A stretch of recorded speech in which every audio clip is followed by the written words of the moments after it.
Hey there! Thank you for listening to this episode of the Clean Food Dirty Girl podcast. Today I have a guest on our show because we are dropping this right around Mother's Day. So we thought it would be fun to have my mother on the show today. So welcome, Pamela, to the Clean Food Dirty Girl podcast. Thank you so much. I'm happy to be here. Thank you for inviting me. Yes, you got it. Thank you. So, we want to talk about a range of things today. And what we wanted to start with was so a little bit of backstory. As a lot of people in our community know, I was raised in a very non traditional way for the 1980s. I mean, maybe for like the 1780s, it would have been traditional, but for the 1980s, it was very untraditional. And so I was raised vegetarian and I've never eaten meat actually in my life. And you were vegetarian for a long time. Yes. And in 1997, you went totally plant-based. Mm-hmm. So we can get into that. So let's talk a little bit about why you made the choice to raise your kids the way that you did. Okay, well, that's a good question. Your father and I... My father, that's very my father. It's very formal. Okay, yes. Yes, well. My dad. Your dad. Your dad and I met in 1975, and we formed a relationship. And during those first early years, we decided that we would like to live a simple lifestyle, one that was close to the land. We would like to raise our family, our children in the country, close to nature. And we did this primarily. I was motivated to do this because I was coming from a kind of a suburban setting, which was not my happy place. I felt very constricted there. So we decided that when the opportunity came our way, that we would make the choice to move to a place where we could buy land and raise our children in the country, so they would have a greater appreciation of, first of all, the seasonal changes and nature, the natural cycles of things, and an opportunity to become creative as they grew up. Mm-hmm. Very nice. And at that time, there wasn't a whole lot of people doing that, but there was sort of this counterculture that was starting to do things like that. Yes. Because my best friend, for example, her parents had a similar idea. And she was living in a school bus while her parents built her house. And so it was all sort of, that was what was happening during the 80s in this little town in New Mexico. Yes. Yeah. And so I know that when you were little, Mm-hmm. you came from a very traditional family, mm-hmm. and you came from a family who really prioritized meat on your plate 3 days a week. Absolutely. 3 times a day. So 3 times a day. Right. Yeah. Sorry. So 3 times a day. Yeah. It was breakfast, lunch, dinner, yeah, meat, dairy, meat, dairy.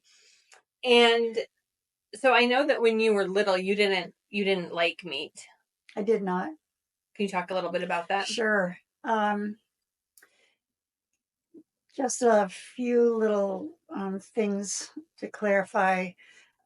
I was born in 1943, and so this was towards the end of the war, Second World War, and my father was serving in the Philippines, and I lived in a very, very, very small little town in Iowa, northwest Iowa. And my grandfather owned a grocery store and a hotel, and my grandpa was a butcher, and he ran his little grocery store, and in their community, they were considered comfortable. They had plenty of resources and so on and so forth. And I think, part of it for them during this time of war and and this time when there wasn't always a lot of food available for people to be able to have access to all of the wonderful, considered to be the wonderful, the basic, the cornerstones of the diet, meat, was kind of almost a status thing. And as well as there was plenty of it because Grandpa owned the grocery store and he was a butcher. So, yeah, there was always plenty of meat on the table. And growing up, I actually had the opportunity to see in my grandpa's store he called it the meat locker. And so I saw the animals that had been brought in, and they were on hooks in the meat locker, and I knew they were animals, and that was disturbing for me. How old were you when you saw that? Probably I was 3, 4, 5, 6. And so did you have the connection that was what you were eating? And that was an animal? I did. I had that connection, although I didn't have a total and full understanding of how that happened, how it got from point A to point B, or from the hook to the table.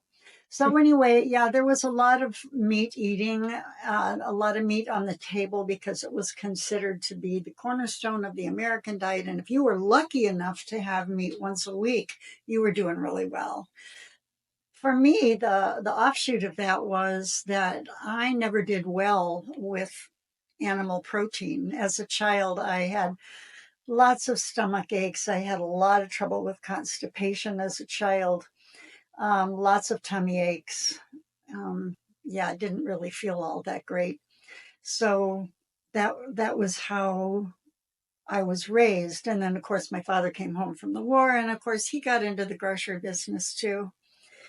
And so it was all about the standard American diet in our home, you know. Well, it's interesting. I mean, there's a lot of kids even now who don't see the correlation between an animal and food. Yes. And I think that children love animals. Children love animals. And so, but we don't say that they're having pig for dinner. Right? Or I guess chicken for dinner. Yes, I guess we do say that, but I don't think cows for dinner.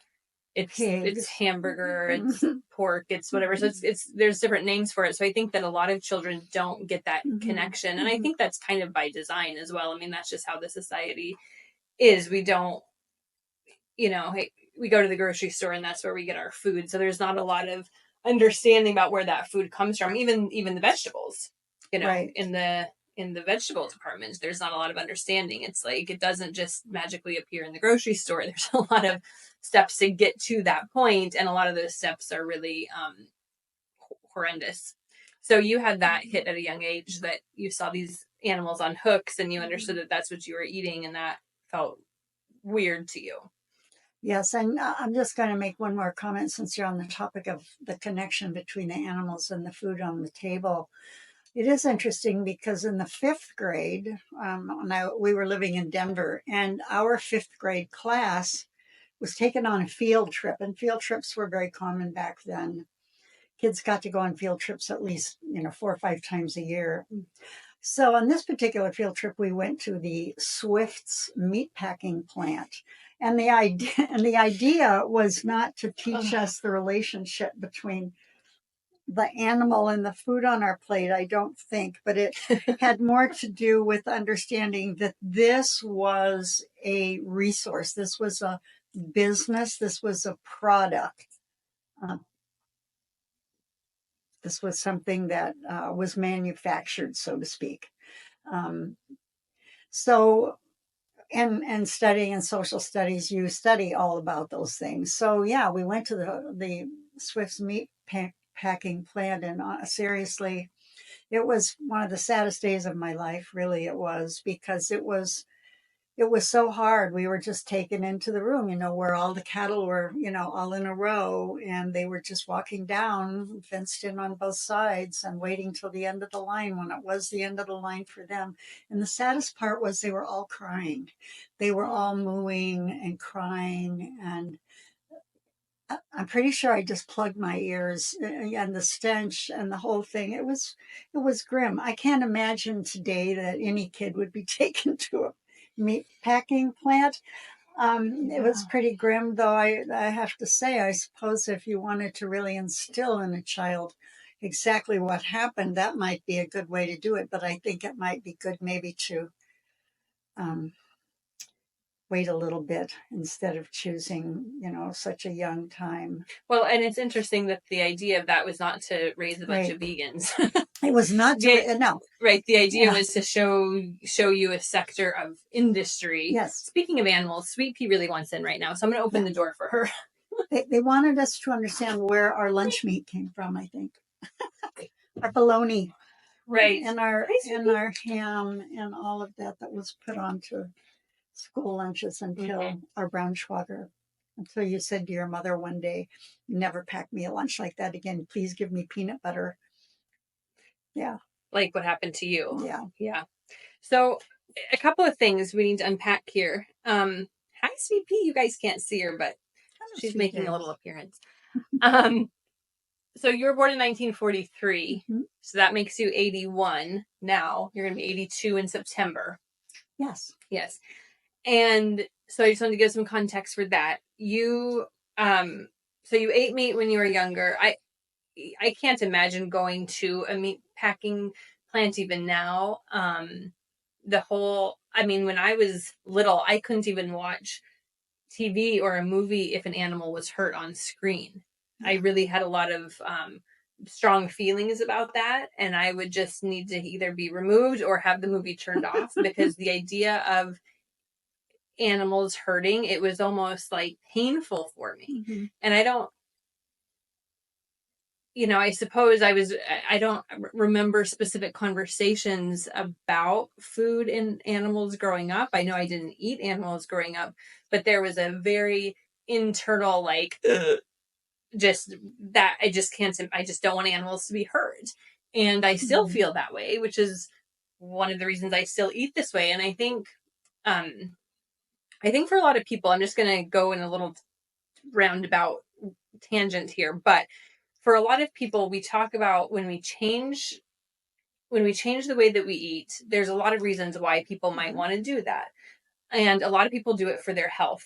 And a lot of people do that when they get older and they start to develop these chronic health conditions, which are associated with lifestyle, with the food we eat, with the movement we typically don't get, with a sedentary lifestyle, with a lot of, processed food, a lot of animal-based protein.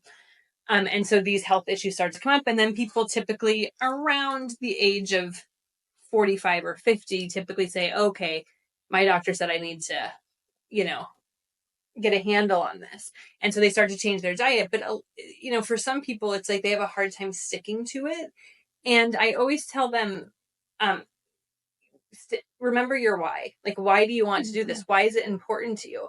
And for me, I think that if you have that connection between hurting animals and the welfare of animals and how just heartbreaking it is to see what happens to animals, even on, free range type of things, it's all nonsense, and if you understand that, I think that why is very powerful to be able to stick to this way of eating, because like for me, I never want to contribute to that. And so it's really important for me to eat this way for my health, of course, but it's even more important for me to eat this way so that I'm not participating in that cruelty to animals. Mm-hmm. Yeah, I think that's a really good point to be made. Certainly, because there was meat on our table all the time, didn't mean that I ate all the meat all the time that was on the table. I refused to eat it throughout my childhood, and there were consequences for that. But I decided the consequences were better than trying to gag it down, because honestly, it was a gaggy situation for me. I actually had a gag response. So yeah, I think and the point you make is so valid, especially today, because today we have so much more information about the amount of water that it takes to produce the amount of hamburger that's put onto a typical fast food drive-through hamburger. We have research that's been done on the effects on the air from the factory farming. We have research done on what happens when humans are intaking animal products that result from animals being treated with hormones and other drugs. So we have the availability of a lot of information here that, back in the 40s or 50s may not have been available. Or if it was somewhere buried very deep someplace, and not too much was known about it. And certainly in northwestern Iowa, nobody talked about such a thing. Yeah, I'm sure. Because it just wasn't. Yeah. It wasn't a thing. So yeah. yeah. And for me, I feel the same way. My body feels better eating plant based. But I am very concerned about the natural resources we have on this earth, and the availability of food resources for not just my family, but for families across the globe. And how important that is, and considering the way we eat and the way we raise food. Yeah.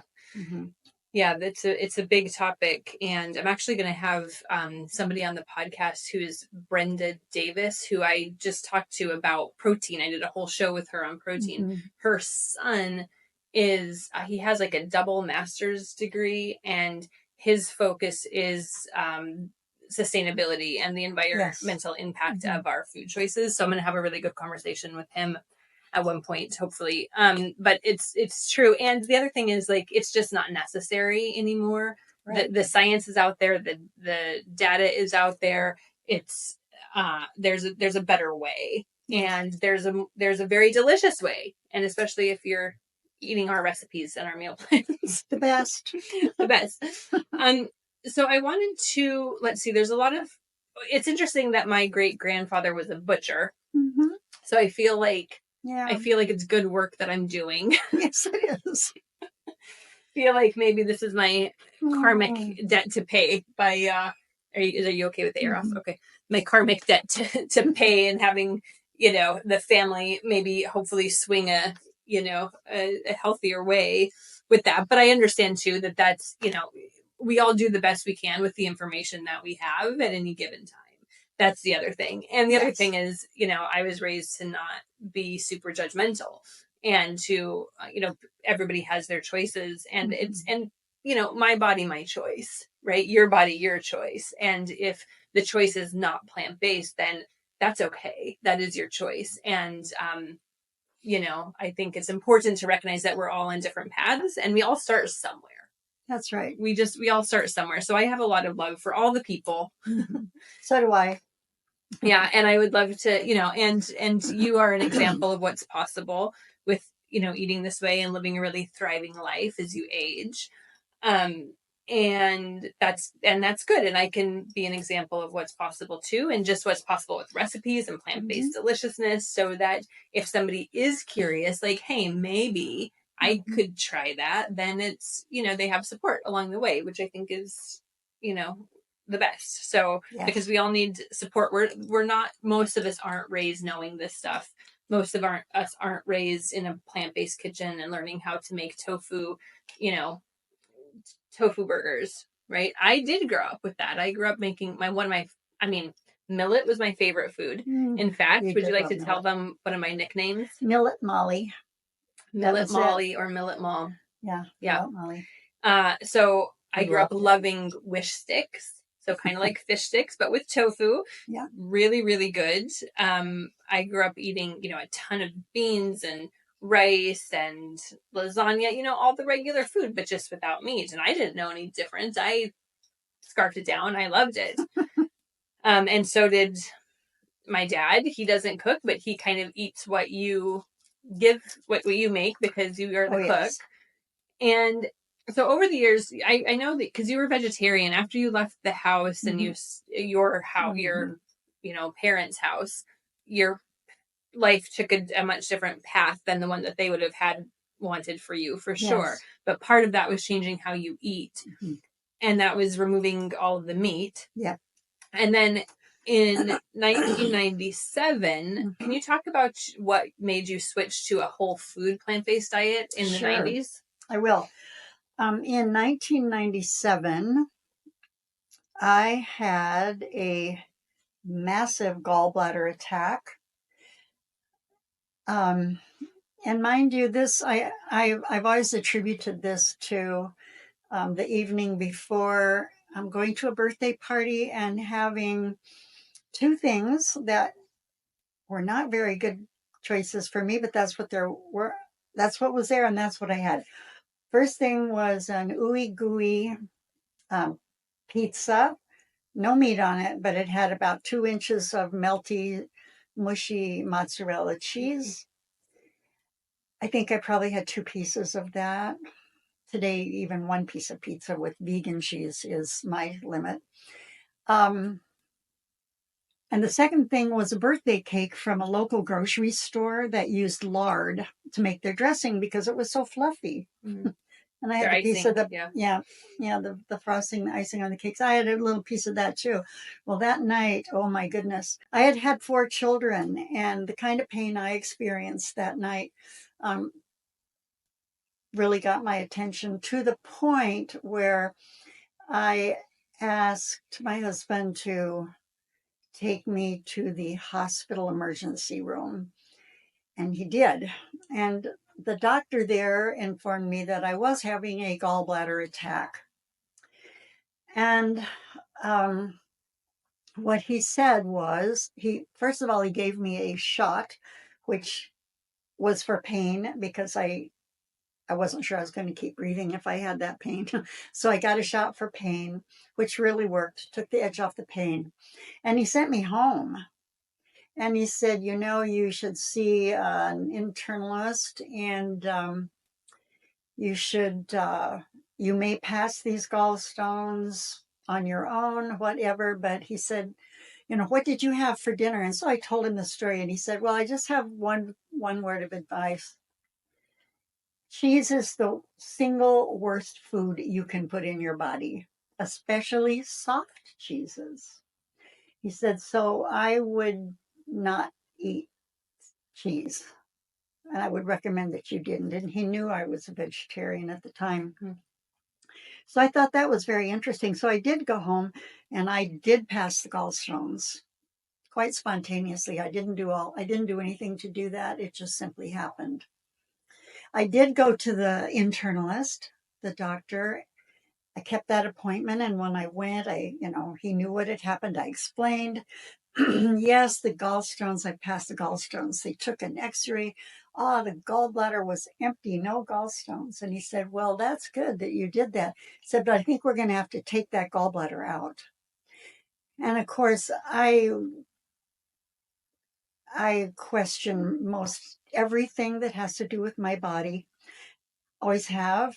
And so I said to him, if you take my gallbladder out, what's going to do the work of my gallbladder? Because surely my gallbladder has a function. He said, oh, it does. He said, but your liver will take over what your gallbladder would normally be doing. And I said, so that's going to double up on the work my liver has to do. And he said, yes. And I said, forget it. I'm not going to do it. So I decided not to do that. And I went home and I recovered from passing those gallstones. It took me about, honestly, 2 months because I was very sore and I was worn out from it. But during those 2 months, I spent a lot of time reading. I craved yellow and orange foods. So I ate a lot of sweet potatoes.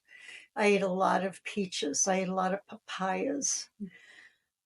I restricted any kind of fats in my diet from plants, even avocados, for almost 2 months while this gallbladder was healing up. One of the functions of the gallbladder is to process fats in the body, whether they're animal or plant. So I was just going to give the gallbladder the total break. So anyway, after all that was over, I decided that that was it for me. No more dairy. And that was the turning point. Mm-hmm. That was the turning point, and I've never really looked back. And it's interesting because I know when I talk about that, so many people will say, "Oh, cheese, that's the one thing I don't know what I'd do if I couldn't eat cheese." And it wasn't that big of a deal for me, and it wasn't because I ate the processed fake cheese. It was just that I didn't care if I had the cheese or not. Like I the vegan really, cheeses, you didn't go yeah, to vegan cheese. no, Well, you were getting all the fat out of your diet, and yeah, vegan cheese is high in yeah. fat. So Not it was, necessarily as much yeah, saturated fat as dairy cheese, but if you really went whole foods, yeah. and you lost, I That was think, the what, start. 30 30 pounds? pounds. Yeah, Yeah, 30 pounds. 30 unnecessary Mm-hmm. to my well-being pounds. Right, and your gallbladder has been tip top since. I've never had any issues going forward with Mm-hmm. that, and I've never looked back. I've never regretted the choice that I made back then Mm-hmm. to keep that organ Mm-hmm. and go a different route. Mm-hmm. Yeah. And so that was 97. So you've been doing that now for, well, it's 2025 today. So a long time. I was Long time. 17 when that happened, and now I'm going to be 45. So that's a nice long time. Going on 20 years. More than 20 years. Yeah, maybe so. What is, okay, 17. What is 45 minus 17? 45, 35 minus 7 is 28. Yeah, I think Yes. so. Okay. Yeah. Math is not our strong suit. Going on 30 years. Yeah, probably that's more like it. Yeah. So anyways, and that surely, I mean, that changed how you cooked. I mean, how you ate, how you cooked, what you, yes. yeah, it changed a lot for you. And so but I don't remember growing up eating, like, I know that we had milk in the house because my brother really loved milk. We did. I couldn't drink it because it would give me mucus. Remember when I was little, I was a little kid and I had so much mucus that anytime I would eat cheese or milk, it affected my body. So I stayed away from it. I really loved rice milk. I really loved soy milk. I really loved, I don't think there was almond milk back then, but I remember a lot of rice milk, a lot of soy milk. And so I think that I ate in large part, pretty much a plant-based diet growing up. There would be maybe some eggs once in a while or some cheese once in a while, but it did change how you cooked. And it was interesting to come to see the creations that you would come up with after you made this switch, the different, like, millet casserole. I loved it because, well, millet was one of my favorites. And yeah, right. And so, although I didn't go plant-based in 1997, that happened for me in 2010. Did I go totally plant-based, and then I went specifically whole food plant-based in like 2014. So there was that time of being vegan for 4 years and having the vegan cheese and having the vegan, burgers and stuff like that. And that was fun. That was fine. It was good. You and I went to see Dr. Clapper. Yes. A couple of weekends ago. He was here on Maui speaking, and he was talking about faux meats and, vegan meats. And he and I think you share the same kind of opinion of those. It's like they're great for a transitional kind of food, but they're not necessary and not the healthiest option for the long haul. And now when I eat really processed vegan burgers or really processed vegan food, I just don't feel as good, which I hardly ever do because I'm always cooking clean food, dirty girl meals and clean food, dirty girl recipes. And it's so easy to make an absolutely wonderful vegan, whole food, plant-based burger.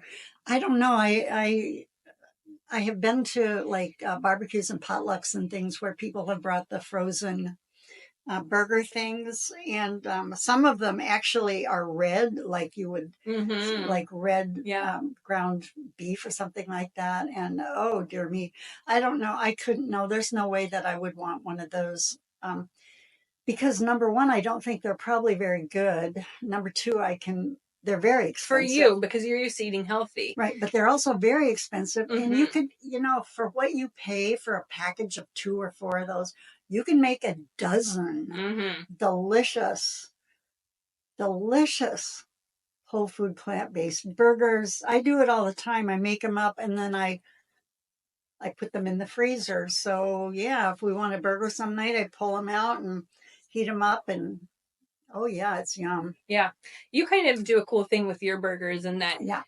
often like if you use recipes, they usually come from Hmm. the Clean Food Dirty Girl portal. They do, And yes. I'll, if I'm batching and I batch something that's Mhm. like crazy good, I'll just stop and call her and be like, I'll put this one in your folder to try because you Yeah. have to try it. And so I'll, or you'll just go on there Yeah. and search for things. But a lot of times you don't use recipes Right. necessarily. You just use what you have. And so with burgers, a lot of times you're like, okay, you will have beans, you'll use whatever beans you Yep. have, you'll just pull out some oats and whatever Cabbage. cabbage or fresh herbs you have. Rice. It's like what I've been Quinoa. doing on Fridays for the past like month is doing an end of the week soup. Yeah.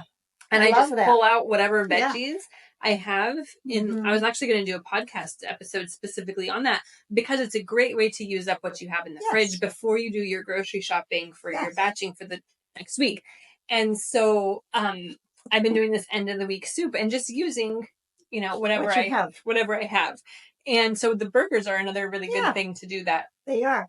with. And sometimes you'll tell me the combination of the things in your burgers. I'm like, wow, how was it? And you're like, it was great because it's all Oh, about yeah. the seasonings. It's all about the seasonings.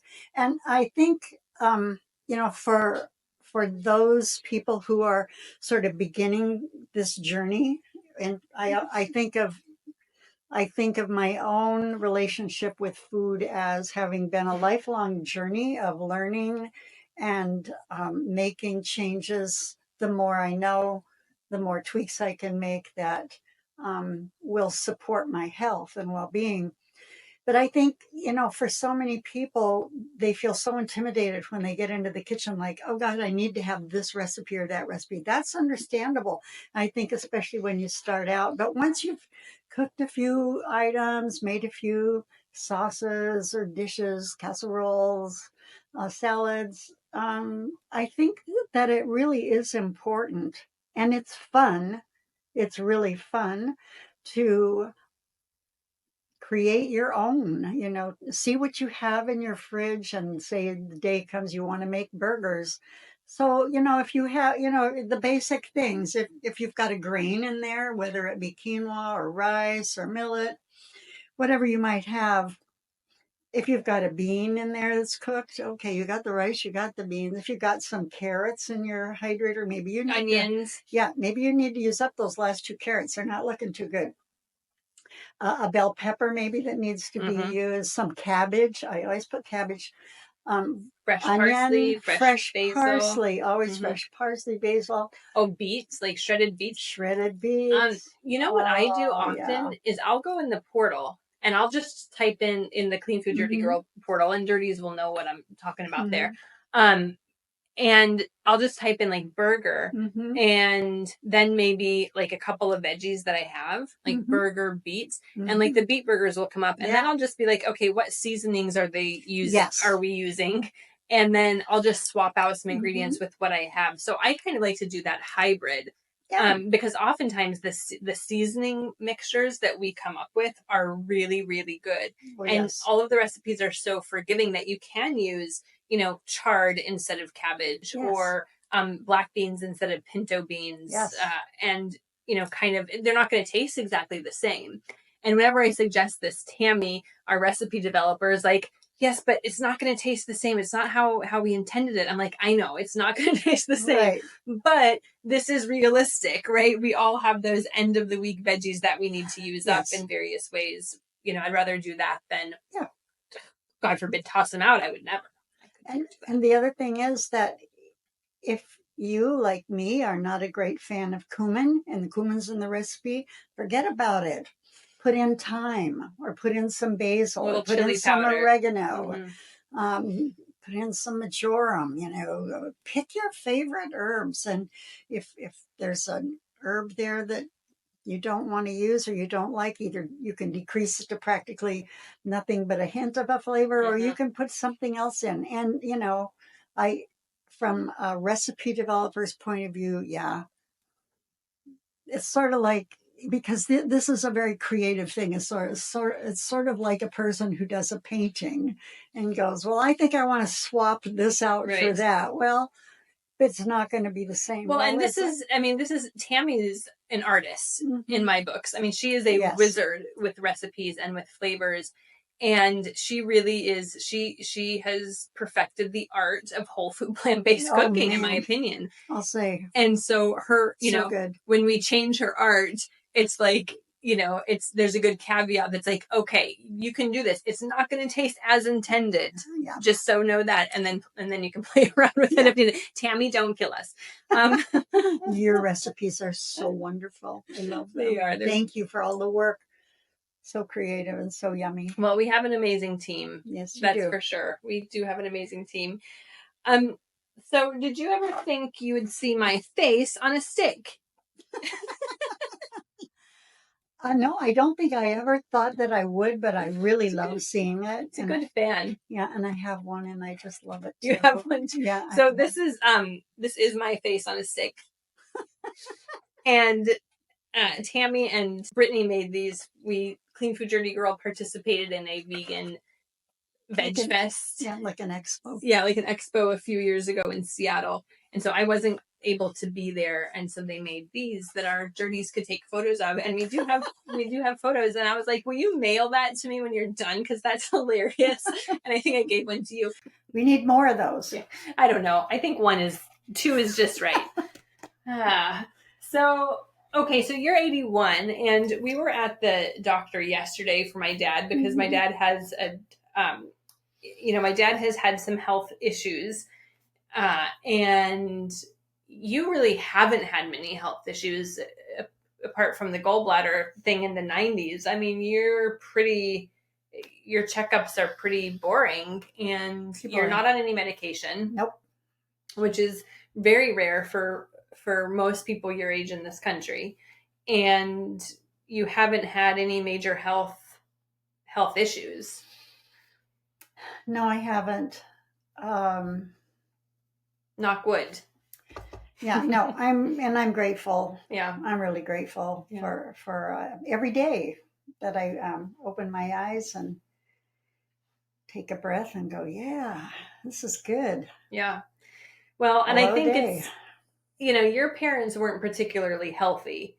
They had a lot of health issues for a long time, but again, they had very unhealthy lifestyles. Yes. A lot of very processed food. I mean, my grandpa drank certainly a lot. He smoked for many years. Mm-hmm. Grandma never smoked, but she certainly did not eat well. And, they both they didn't have healthy lifestyles. So, you kind of broke that pattern.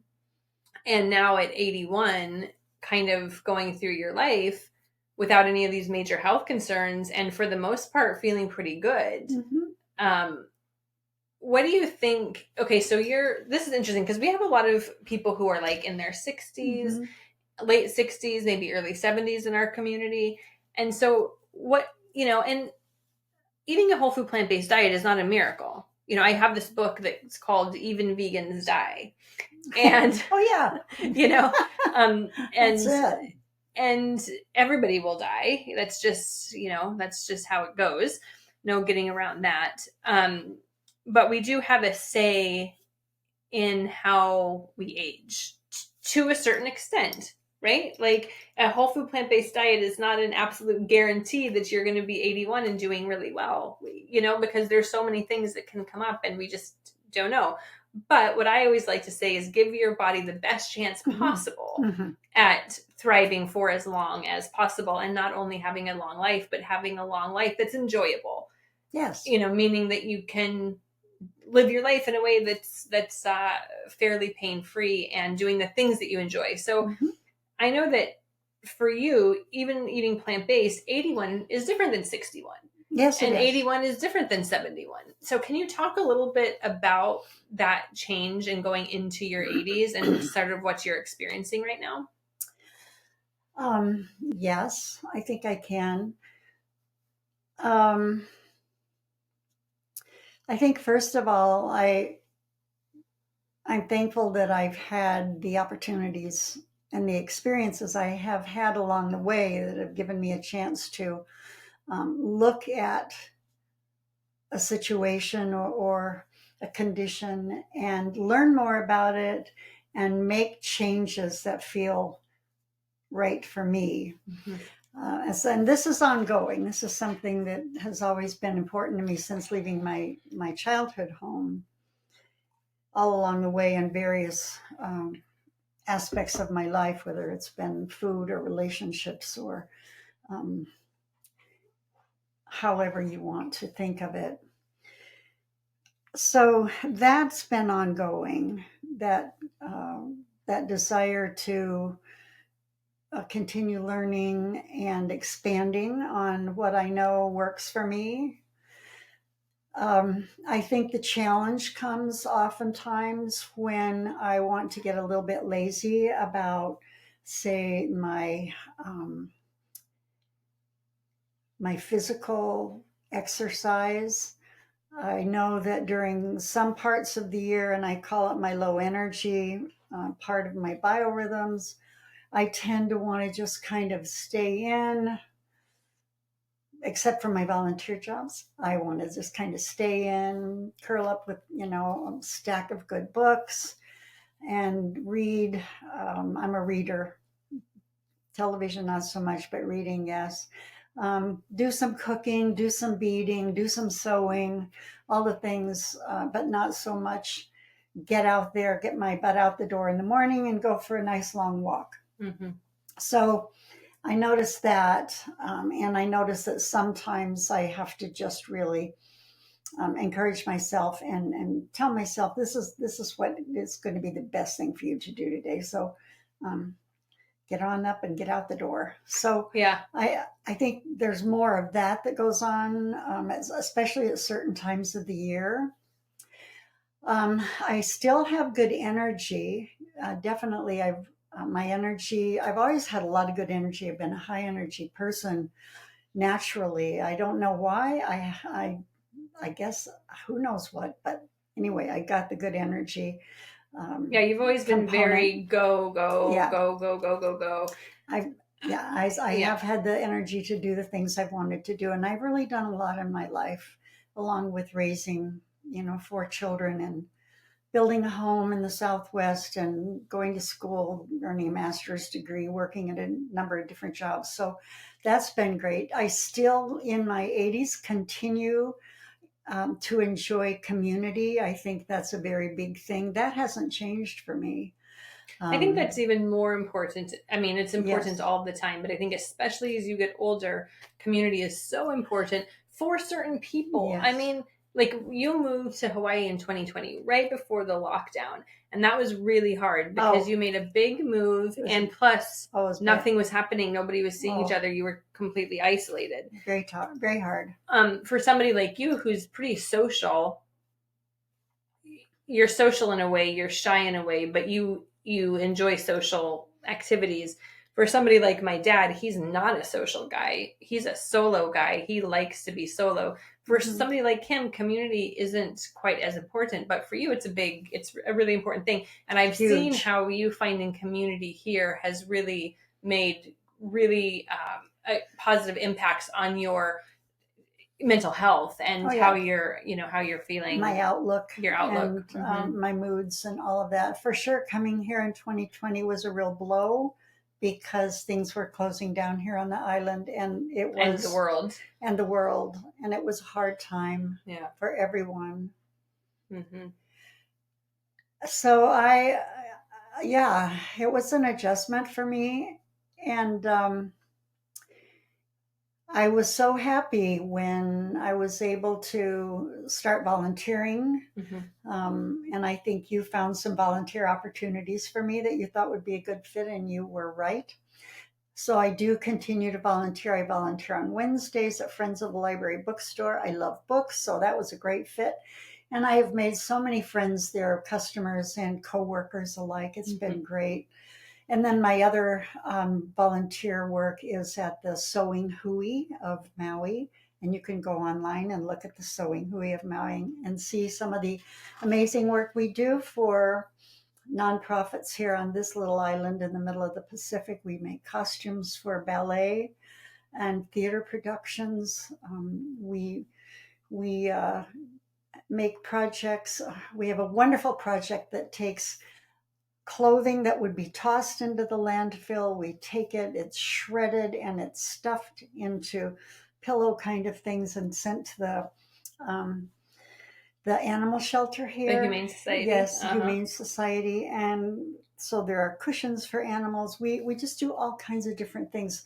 And I've had the opportunity to make a number of good friends from the Sewing Hui. So for me, community is super important. For the 38 years we lived in Silver City, community was my life. Certainly a lot of it centered around the Silver City Food Co-op, which is an amazing cooperative in Silver City, New Mexico that still exists to serve their community there. So I think in aging, that certainly hasn't changed for me, that need for community and the desire, and to know that I'm contributing something to the larger community. So that's been good. I've also had an opportunity to connect with people here on island who share an interest in meditation, and so that's a practice that is part of my life. And we have a group that meets once a week on one of our friends Lanai's front porch here in Kihei. So that certainly hasn't changed. And you still travel. I still love to travel. So, I'm trying to think. Still have energy. I mean, I think if anything, you're just allowing yourself to rest more.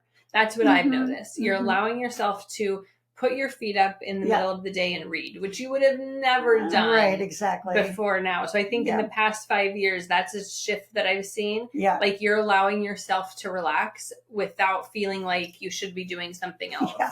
I think that's a good point that you're making there. And it's true. I've never been a napper, even with having 4 children. I've never been one to take a nap in the middle of the day, simply because I don't sleep when it's light outside.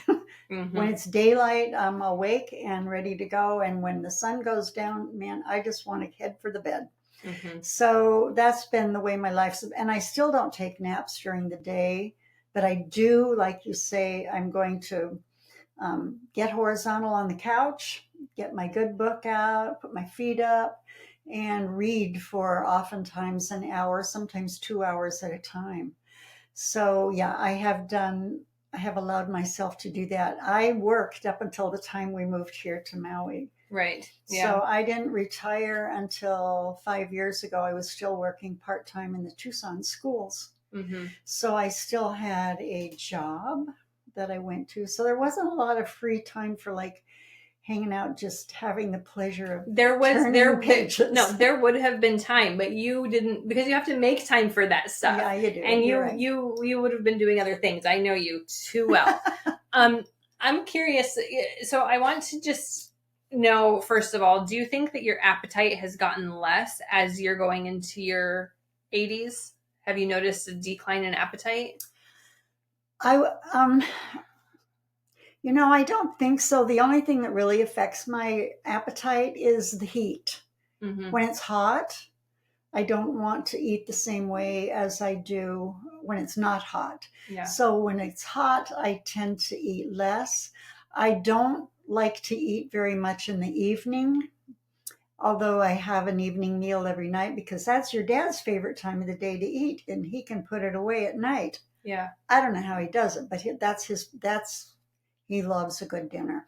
So, but oftentimes I'll just have part of that dinner, or if it's just too much and I just am not in the mood, I'll have a bowl of almond yogurt, or I'll have some fruit, and the rest of my morning smoothie. But I do have a good appetite. I love to eat. I love to eat good food. I really do. And I get excited by good food. And I get excited by cooking good food and coming over here and eating your good food. I loved going to potlucks where people are bringing their own, vegan dishes. Don't ever be shy to take a good vegan dish to a potluck that you're invited to, because people are curious and they want to know, oh, you mean it's not just rice and beans with salt on it? No, it's a lot more than that. So yeah, I love to eat, and most of the time, yeah, I'm ready. I typically, for me, breakfast is I do a green smoothie first thing without protein powders or anything in them. But you do seeds in them, I do and seeds lots of greens and yeah. soy milk. Yes, that's right. It's quite an extravaganza. It's always really good. And then at lunch, my favorite lunch is just a great big salad on a plate. I just like to take a dinner plate and start making a salad. And then I've always got beans in the fridge, so I like to add the cold beans. I roast in tamari sunflower seeds, so that goes on. If I've cooked beets or any other roasted or prepared root vegetable, I'll put that on there. It's a salad tomatoes, meal. Salad is a meal. Tofu, right? Yeah, tempeh. If I fix some tempeh and I'll chop that up. Oh yeah, it's huge. It's so good. Lots of tomatoes and cucumbers and onions and all the good things. So that's a lunch for me. And then for dinner, I'll have whatever I'm fixing for dinner as the main course. And then there's always a salad at dinner too, because even though I've had a big salad at lunch, I want to make sure your dad has a salad. Right, yes. And I always say, would you like a salad? And his response is always, okay, I'll have a little one. So salad isn't his favorite thing, it's but not he his gets favorite him down. But I do find a way to make a little bit bigger over time. So yeah, he always You've also found a way to make him love hummus. Oh yeah, and I have. So he never was a hummus fan. Right. And it's important, like getting those beans in, especially as we get older. Yeah, we need a little bit more protein. Talked to Brenda Davis about this yesterday. And so getting in those beans and legumes are really important. Yeah. And so hummus is one of, really high protein, really easy way to get that in. And so he never liked hummus, but you started putting roasted red pepper in any hummus recipe, and he'll down it. Oh man. Yeah, and he is a man of very unusual food combinations. Oh God, he made a sandwich the other day, and I put this video, I think I added it to our Instagram. He made a sandwich with peanut butter, hummus, and bananas. Yep. And he loves it. Yeah. And the other day, when I got home from my volunteer work, I asked him, what'd you have for lunch? And he said, well, I had cooked polenta a couple of days earlier, and I always cook it and put it in a nice casserole thing, and then we put it in the fridge so we can slice it up and eat it later. He said, well, I took out a piece of bread, and I took out a piece of that polenta, and I got the peanut butter out, and I put peanut butter on the bread, and then I put on a slice of polenta, and then you'd made some barbecued jackfruit. So I took that out, and I just put that cold on top of the polenta. And he said, oh, it was so peanut good. Butter, polenta, and jackfruit. That's it. Barbecue jackfruit. He is not hired as a recipe developer. He does not have the job. No, he's not. But I love the fact that he made himself a good lunch. Right. I mean, he figured it out. He had, let's talk about Dad real quick, because he's had some health issues. He had, he had a heart failure in 2013. Yes. And that compromised him quite a bit. Yes. Then he had a stroke in 2019. Yeah. And that compromised him, in ways, in all sorts of ways. He has made a pretty good recovery with his stroke, but he's still like there's one side of his body that's Mhm. compromised. He doesn't speak as much. He has a hard time finding words sometimes, but I mean, apart from that, he does a really good job. And Oh we yeah, went to the doctor yesterday, and he has a checkup every 6 months with his general care yeah, doctor. yeah. And the doctor's looking over his numbers, and his numbers are a lot like mine. Like his cholesterol is very similar to my cholesterol. His A1C is very similar to my A1C. I was like, Dad, these are like my numbers. His kidney functions, his doctor tells him, are those of a young man.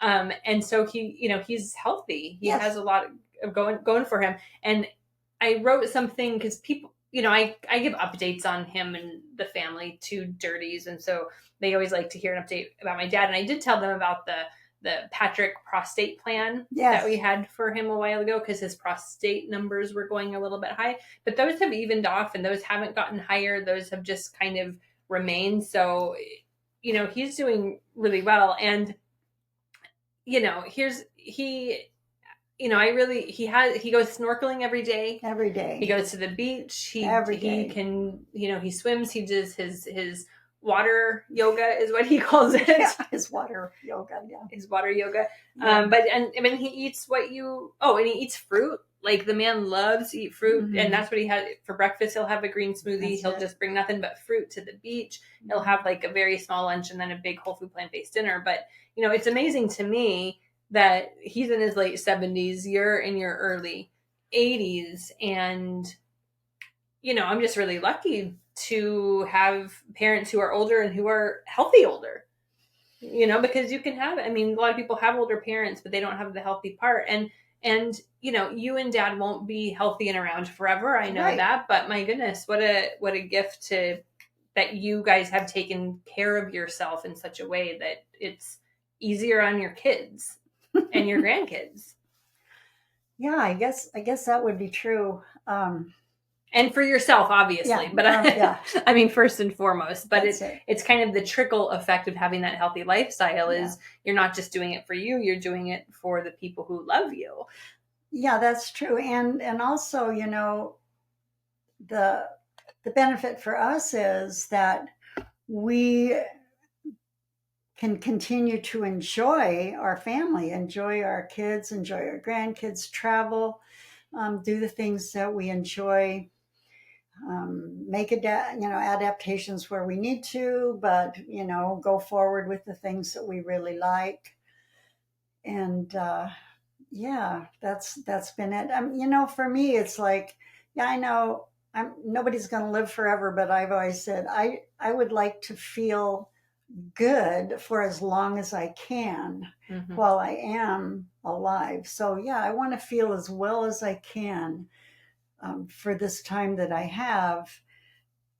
And so yeah, that's to me that's been worth putting some time and energy, some research, some reading, some choices. All of those things are so important, and they come along. You might, every day you have these choices you can make. Every single day you have choices you can make, and you can make a better choice for yourself, and you can make a better choice for the planet. You can make a better choice for your family, for the environment. Um, Little things, the little things, it all matters. And I've always believed that little things always matter. Mm-hmm. Yeah, so And we do have a lot of choices. You're right.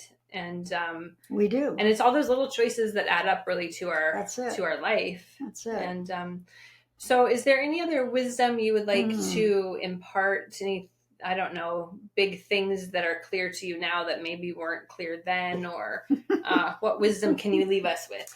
Oh my goodness, I would just say never miss the opportunity to be with the people you love. Never miss the opportunity to express your love to those whom you care about. Continue to be involved in your greater community, and never doubt that you can make a difference with the things you choose to do, even on the smallest, most personal level. Yeah, take time for yourself. And take time to be in nature. I think that is a very big element. It has been for me. I love being in nature. My favorite place, my happy place is the forest. My happy place is the forest. And one of the things I like to do here on Maui is something called forest bathing. It is a practice that was started in Japan. It doesn't involve water or hot springs or rivers or anything. It simply is the immersion experience of going into the forest quietly and connecting with what is there, with all of the senses. So certainly nature, don't hesitate to take time to smell that flower, take time to look at the sky, take time to check out the full moon. Yeah. Be kind. That's about it. That's enough. That's a great start. We can Yeah. do all of that, a little bit of all of that. I think that's great. And eat plants. And eat Let's not whole forget food, plant-based. Oh, yes. Eat whole food, plant-based. I mean, this is kind of what Yeah. part of what I wanted the conversation to be, but I think that that's just such a huge part. And because it's just part of your life, it's not on top of mind because you don't really think about it. Just like I don't really think about the fact that I'm plant-based a lot of the time. I don't either. It's just what it is. Yeah, no, it is what it is. And that's your life and part of your life. So it becomes fairly unremarkable. Mm-hmm. And I think that just happens as a byproduct of doing something for a very, very long time and having it be so comfortable. It's just anticlimactic. Part of your life. I was talking to our Drop It Club droplets a few weeks back, and this is the plant-powered weight loss group that we started and that I coach. It's a program that people go through, and it's like people in the beginning are usually really excited because they're like, okay, they're going to follow the guidelines and I'm going to do this. And there's a lot of anticipation around it. And then, 6 weeks, 7 weeks, 8 weeks, 9 weeks in, that initial excitement is kind of gone. And that can be a time where people can kind of slip back into old patterns. Mm-hmm. And so what I said is like, listen, eating healthy and having a healthy lifestyle, it's not going to be exciting all the time. It's not. It's just like when you're investing in the stock market, some of the best advice I've gotten is like, it should not be exciting to invest. It should be very boring to invest. And so for me, it's like when we're talking about a healthy lifestyle, it's not always going to be that excitement that it was in the beginning. But if it can just become part of your life where you're just on autopilot with it, then it's just a beautiful thing. And, I don't think it ever gets old to feel really good.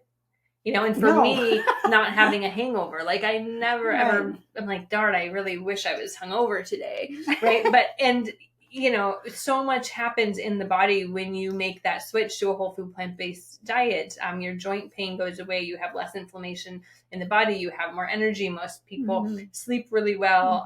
There's just this cascade of wonderful things that happen. And in the beginning, that can be really exciting because that's new. And when that newness wears off, that's when it can get kind of like, oh, maybe I need the Oreos because I need some excitement. But I just say let it be a little bit boring if it's a little bit boring, and make a clean food dirty girl recipe or meal plan, and you won't be bored for much longer. Yeah, or get in your kitchen and look and see what you got in your fridge and decide to get real creative and create something of your own. There's nothing like creativity.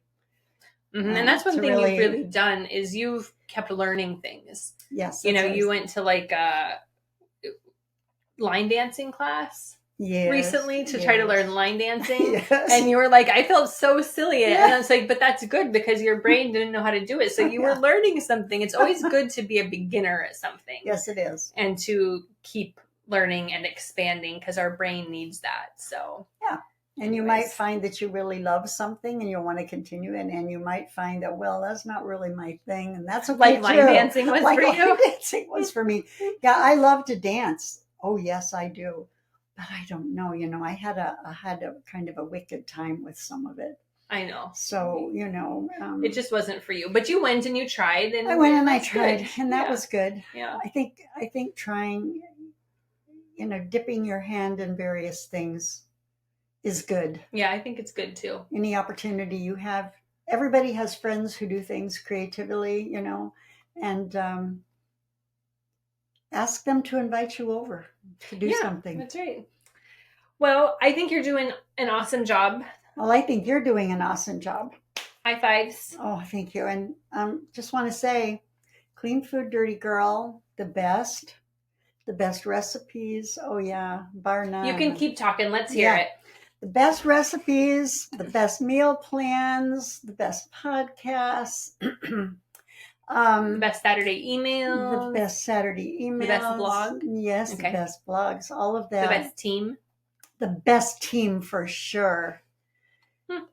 And I know the dedication and the commitment all of this takes. And what a wonderful gift for people, and what a wonderful gift for the earth. Mm-hmm. So, well, you've been a fan since the beginning, and you've been very supportive since the beginning, and a fan, and you really supported this. And so thank you for your support over the years.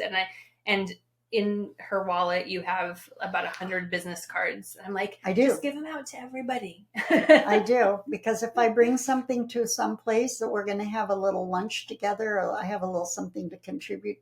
Oh yes, it's always, oh my gosh, that is so good. How did you make that? I just whip one of those little cards out and say, check it out. Good job. Thank you. All right. Well, thank you for being on the podcast. It's been fun talking with you, and happy Mother's Day. Yes, thank you very much, and happy Mother's Day to all the moms out there. Whether you're a human mom, a cat mom, a dog mom, or a mom to a humongous community of people, or a mom to a small group of friends, that nurturing mom energy. However that is, however you express that. Bless you for sharing that. Wonderful. Okay, thanks, Mom. Mm-hmm. Bye. Bye-bye.